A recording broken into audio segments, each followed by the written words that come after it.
श्री शिवाय नमस्तुभयम। दोस्तों, आप सभी लोग जानते हैं कि 26 दिसंबर 2024 यानी गुरुवार को पड़ रही है पौष मास की सफला एकादशी। और दोस्तों, यह वह तिथि है जो पौष मास में पड़ने वाली सबसे बड़ी तिथि है, क्योंकि यह गुरुवार के दिन पड़ रही है और इसका बहुत ही बड़ा और विशेष महत्व होता है। पूज्य गुरु जी ने कहा है कि अगर कभी भी मौका लग जाए और पौष महीने की गुरुवार सफला एकादशी को पड़ जाए तो आप लोगों को हल्दी वाला पानी का उपाय तो अवश्य ही करना चाहिए। इन दोनों का संयोग बहुत ही कम आता है। इसी के साथ में गुरुजी ने अपनी शिव पुराण कथा में बताया है कि इस दिन आपको एक हल्दी वाला पानी का उपाय तो आपको अवश्य ही करना चाहिए, क्योंकि ऐसा दिन पूरे साल में सिर्फ एक ही बार आता है। और दोस्तों, आप सभी लोग जानते हो कि गुरुवार सफला एकादशी का अगर सबसे बड़ा कोई उपाय है तो वह हल्दी वाला पानी का उपाय है। तो दोस्तों, गुरुवार सफला एकादशी के दिन आप लोगों को इस हल्दी वाला पानी का उपाय को जरूर करना है। बहुत सारे लोग होंगे जिन लोगों ने इस उपाय को ना किया हो, मतलब पूरा साल निकल गया, उन्होंने किसी भी दिन इस हल्दी वाला पानी का उपाय को ना किया हो। पर दोस्तों, आपके पास एक आखिरी मौका बचा हुआ है, जो कि 26 दिसंबर गुरुवार सफला एकादशी के दिन है। इस दिन आप लोगों को इस वाले उपाय को जरूर कर लेना है। भले ही आपने पूरे महीने भर इस उपाय को ना किया हो, पर अगर आपने इस पौष महीने के गुरुवार सफला एकादशी के दिन अगर इस वाले उपाय को कर लिया तो आपको इस उपाय को करने का वह फल मिलेगा जिसकी आपने कभी कल्पना भी नहीं करी होगी। इसीलिए आप लोग इस वाले उपाय को एक बार जरूर कर लेना है, ताकि आप लोगों के हाथ से यह मौका ना जा सके और आपको इस उपाय को करने का फल मिल सके। दोस्तों, यह उपाय पंडित जी ने अपनी अभी की ही श्री शिव महापुराण की कथा में बताया है। जी, इस उपाय को आज हम आपको बहुत अच्छे से समझाने वाले हैं। इस वीडियो को देखने के बाद इस उपाय को समझने के लिए आपको कोई और वीडियो को देखने की जरूरत नहीं पड़ेगी। तो चलिए दोस्तों, उपाय को शुरू करते हैं। देखिए, यह इस पौष महीने के गुरुवार सफला एकादशी के दिन यह इतना खास होता है, इतना महत्वपूर्ण होता है।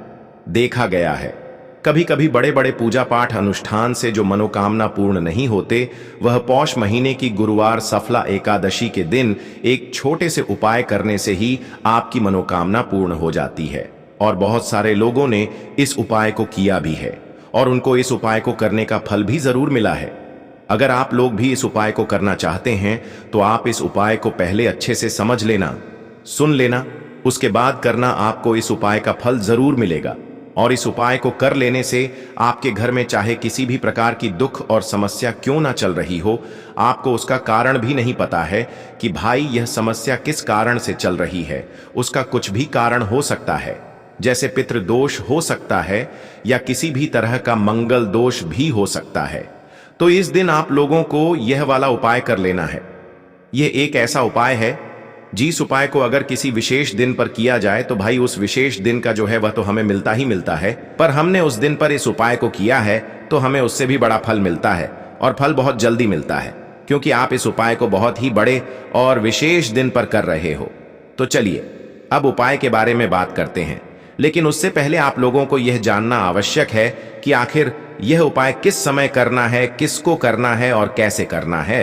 तो चलिए हम आगे आपको वीडियो में एक एक करके बता देते हैं। लेकिन उससे पहले अगर आप लोग हमारे चैनल पर पहली बार आए हैं या फिर मेरी आवाज़ आज पहली बार सुन रहे हैं, तो हमारे चैनल को सब्सक्राइब जरूर कर लेना और इस वीडियो को लाइक करके कमेंट बॉक्स में श्री शिवाय नमस्तुभ्यम ओम नम शिवाय जरूर टाइप कर देना। तो दोस्तों, इस हल्दी वाला पानी का उपाय को हमें इस गुरुवार सफला एकादशी के दिन कैसे करना है, किसको करना है, किस समय करना है और कहां पर करना है, ये सारे सवालों के जवाब आपको इस वीडियो में मिल जाएंगे। और जो ये वीडियो देखेगा भाई, उसको हल्दी वाला पानी का उपाय जरूर करना चाहिए, क्योंकि इस दिन हल्दी का भी बहुत ही बड़ा और विशेष महत्व होता है। और जब बात आ जाए हल्दी वाला पानी का उपाय की, तो ये सोने पे सुहागा वाली बात हो जाती है और ये एक बहुत ही बड़ा उपाय हो जाता है इस गुरुवार सफला एकादशी का।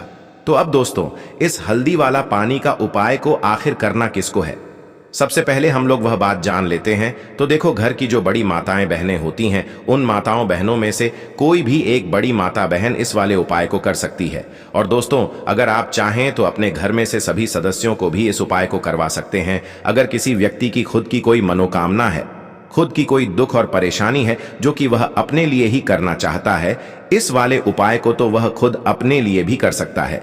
बाकी अगर कोई घर में से ऐसा है जो कि अपने पूरे घर परिवार की सुख और शांति के लिए यह वाला उपाय करना चाहता है, तो भाई वह भी कर सकता है, उसमें भी कोई दिक्कत वाली बात नहीं है। कहने का मतलब यह है कि इस उपाय को हर एक सदस्य भी कर सकता है और पूरे घर परिवार के सदस्य के लिए घर की बड़ी माताओं बहनों में से कोई एक माता बहन भी कर सकती है। माताएं बहनें अगर घर में उपस्थित ना हो या वह यह वाला उपाय ना कर पा रही हो, तो फिर घर का कोई बड़ा सदस्य भी इस हल्दी वाला पानी का उपाय को कर सकता है। चाहे फिर वह पुरुष ही क्यों ना हो, उसमें कोई भी दिक्कत वाली बात नहीं है।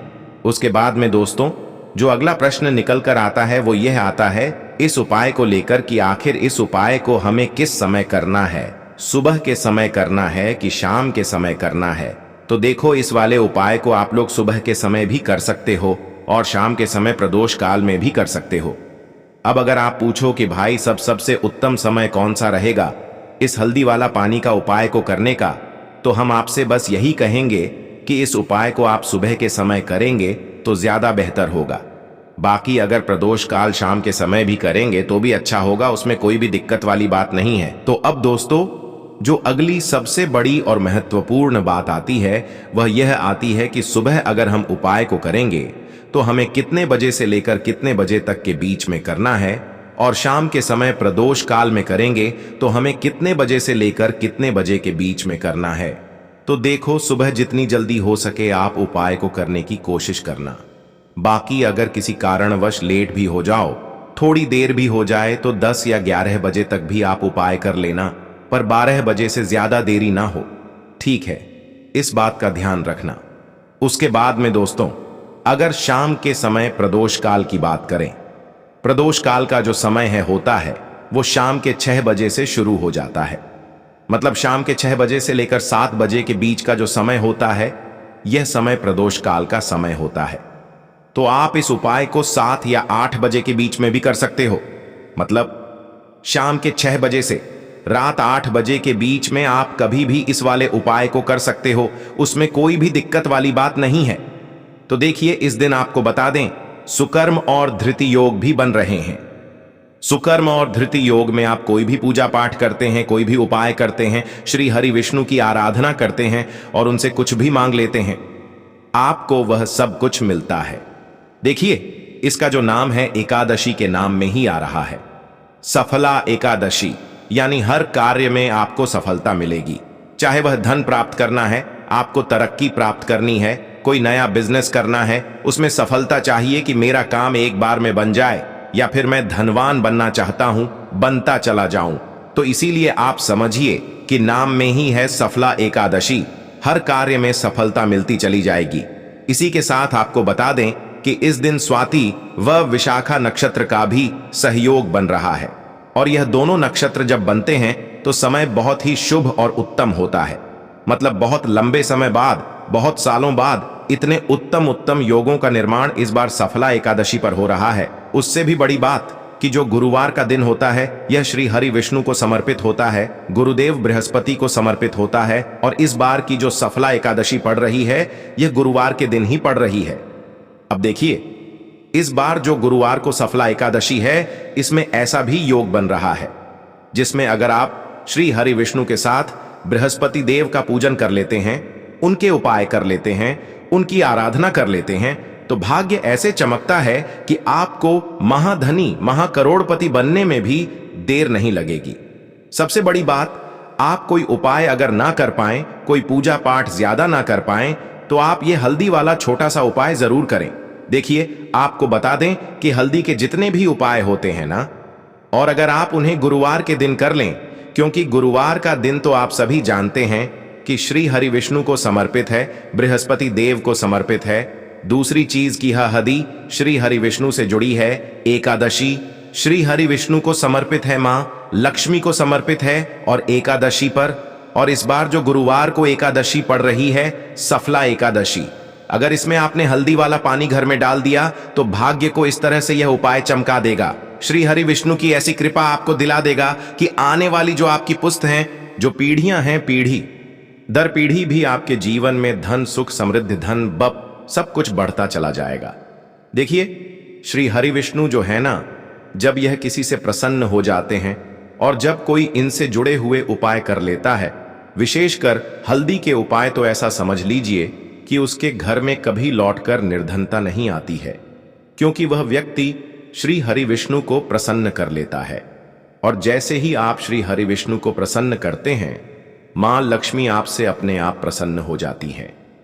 देखिए, बिना श्री हरि विष्णु के मां लक्ष्मी कहीं नहीं जाती हैं। जहां श्री हरि विष्णु वहीं पर वास करती हैं, धन के देवी मां लक्ष्मी। और जब इनकी कृपा किसी को मिलती है ना, मां लक्ष्मी श्री हरि विष्णु की, उसके घर में तो अन्न और धन के भंडार लग जाते हैं। मतलब इतना पैसा, इतना धन व्यक्ति प्राप्त करता है कि उसने अपने जीवन में कभी कल्पना भी नहीं की होती है, कभी सोचा भी नहीं होता है। आप इस उपाय को सच्ची श्रद्धा से, पूर्ण निष्ठा से, श्री हरि विष्णु के ऊपर पूरा विश्वास रख के सब कुछ उनके हाथ में छोड़ दीजिए और आप यह उपाय करिए। इस भावना के साथ करिए कि ये उपाय जरूर सफल होगा और आपके जीवन की जो समस्याएं हैं, जो दुख है, जो कष्ट हैं, वो दूर होकर रहेंगे और अब श्री हरि विष्णु आपको अपनी कृपा देकर रहेंगे। इस तरह से उपाय करके हल्दी वाले पानी का उपाय करिए और देखिए कि भाग्य कैसे चमकता है। कुछ ही समय लगेगा और आपके घर में धन की वर्षा होने लगेगी। हर तरफ से धन आने के रास्ते खुल जाएंगे। ऐसा आपका भाग्य चमकेगा कि कभी भी आप अपने जीवन में धन को लेकर तो परेशान नहीं रहेंगे। कभी कोई दुख, कोई कष्ट आपको छू भी नहीं पाएगा। विशेषकर जो लोग कर्जे को लेकर बहुत परेशान हैं या कहते हैं कि धन बढ़ता नहीं है, घर में धन आता नहीं है, आता है तो रुकता नहीं है, दवाइयों में चला जाता है, इस तरह की जो समस्याएं आपके जीवन में अगर आ रही हैं, तो विशेषकर आप इस दिन का लाभ उठाइए। और यह साल की आखिरी एकादशी है 2024 की, तो जल्दी से आप इस उपाय को कर लीजिए। तो चलिए बात कर लेते हैं, हल्दी वाला पानी घर में किस जगह पर डालना है और उपाय को कैसे करना है। देखिए, हल्दी वाला पानी जो आप तैयार करेंगे, यह पीसी हुई हल्दी से आपको तैयार करना है। अगर आपके पास साबुत हल्दी है तो आप उसको पीसकर उसका पाउडर बना लें, ठीक है ना। तो जब आप सुबह में उठेंगे, स्नान आदि कर लेंगे, पूरे घर में साफ सफाई कर देंगे, उसके बाद आपको क्या करना है, 3 से 4 चुटकी हल्दी लेनी है। करीब करीब 1 कटोरी आपको यहां पर जल ले लेना है, ठीक है ना। स्वच्छ जल यहां पर आपको 1 कटोरी लेना है और उसके अंदर ही आपको यह हल्दी डालनी है। 3 से 4 चुटकी हल्दी डालते समय आपको मंत्र बोलना है, ओम नमो भगवते वासुदेवाय नमः। अब जो लोग मंत्र नहीं बोल पाते हैं या याद नहीं रहता है, तो वो ऐसे ही श्री हरि विष्णु और मां लक्ष्मी का ध्यान कर लेंगे और उस जल में हल्दी को डाल देंगे। अब देखिए, यह जल आपको अपने पूरे घर में डालने से पहले भगवान गणेश का ध्यान करना है, क्योंकि ये प्रथम पूजनीय है। और कोई भी उपाय करते हैं, कोई पूजा पाठ करते हैं, इसलिए आपको सबसे पहले इनका ध्यान करना है। तो मन ही मन हाथ जोड़कर भगवान गणेश का ध्यान करेंगे, उनसे प्रार्थना करेंगे कि मेरे जीवन के जो दुख हैं, जो कष्ट हैं, उन्हें दूर करिए, मेरे कार्यों में आ रही बाधाओं को दूर करिए। इस तरह से प्रार्थना कर लेनी है और इस हल्दी वाले जल का छिड़काव आपको अपने पूरे घर में कर देना है। शुरुआत कहां से करेंगे? घर के मंदिर से करेंगे। मतलब सबसे पहले जल का छिड़काव घर के मंदिर में करेंगे, फिर सारे कमरों में करेंगे। घर का बरामदा, बालकनी, सभी जगह पर हल्दी के पानी का छिड़काव करते करते मुख्य द्वार पर आपको पहुंच जाना है और अंदर की तरफ और बाहर की तरफ, दोनों तरफ हल्दी के पानी का छिड़काव कर देना है, ठीक है ना।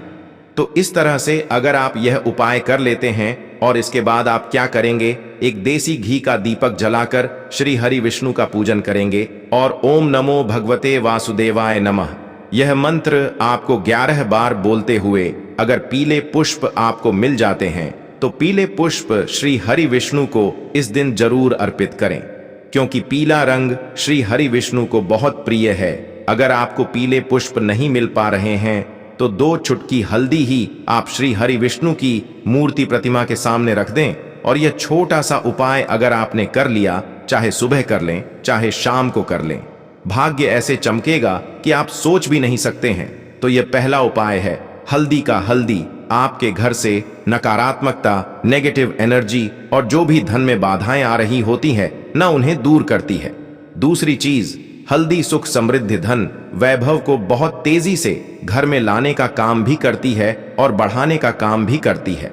अब श्री हरि विष्णु और मां लक्ष्मी की कृपा चाहिए तो यह उपाय जरूर करें। अब देखिए, श्री हरि विष्णु मां तुलसी के बिना अधूरे हैं, तो तुलसी का पौधा अगर आपके घर में नहीं है तो यह जो एकादशी होती है, सफला एकादशी, इस दिन तुलसी का पौधा घर में लाना बहुत शुभ होता है। तो इस दिन एक तुलसी जी का पौधा लाकर घर की ऊ या पूर्व दिशा में जरूर लगाएं। और तुलसी जी का पौधा अगर पहले से ही आपके घर में है तो तुलसी जी के पास शाम के समय में गोल बाती का एक दीपक तुलसी जी के पौधे के पास जरूर लगाएं। दीपक के नीचे प्लेट रख लें या फिर थोड़े से फूल की पंखुड़ियां भी आप रख सकते हैं।